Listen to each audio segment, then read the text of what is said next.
तो आपको प्रेरित कैसे किया जाए? देखिए, जब आपकी कार स्टार्ट नहीं होती तो किसी को धक्का लगाना पड़ता है। एक बार ये चलने लग गई, उसके बाद हमें इसे धकेलते रहना नहीं पड़ता, ये अपने आप चलेगी। हम आपको ऐसे तरीके सिखा सकते हैं, जब आप इन्हें खुद का एक हिस्सा मानने लग जाएंगे तभी आपको प्रज्वलित कर देंगे। नमस्कारम सद्गुरु। मैं जीवन में बहुत सी चीज़ें करना चाहती हूँ, पर मैं आलसी हूँ। मैं कैसे इस आलस से छुटकारा पाकर हमेशा प्रेरित रहूं?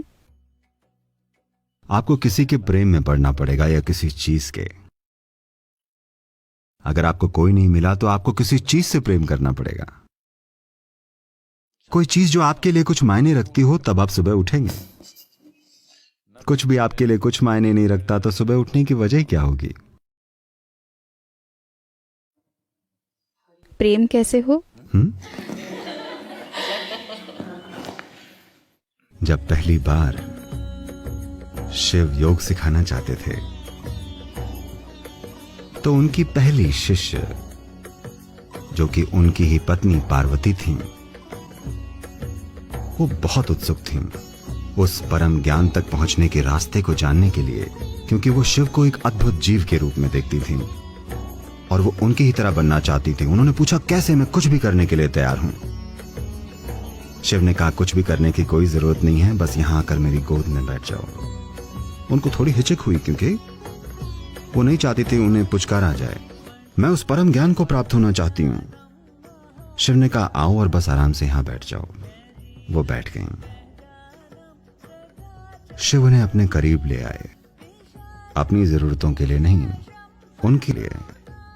वो उन्हें और करीब ले आए, और ज्यादा, और आहिस्ता से वो शिव का ही एक हिस्सा बन गईं। तो शिव का एक आयाम है जिसे हम अर्ध नारी कहते हैं, जहां आधा भाग पुरुष है और आधा नारी।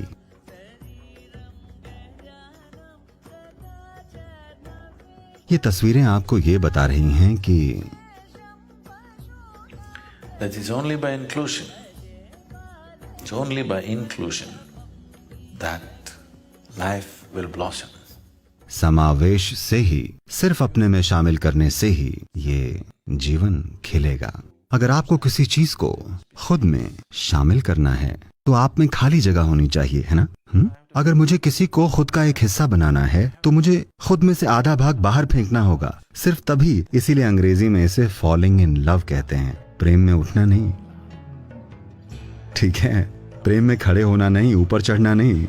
फॉलिंग इन लव यानी आप प्रेम में गिरते हैं, क्योंकि आप जो हैं उसमें से कुछ हिस्से को गिरना होता है, सिर्फ तभी किसी के लिए या किसी चीज के लिए वहां जगह होगी।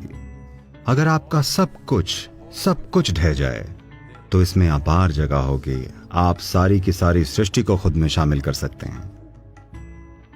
नहीं तो कम से कम अगर आपका कुछ हिस्सा चला जाए तो आप एक और इंसान या सृष्टि के किसी एक और पहलू से प्रेम कर सकते हैं।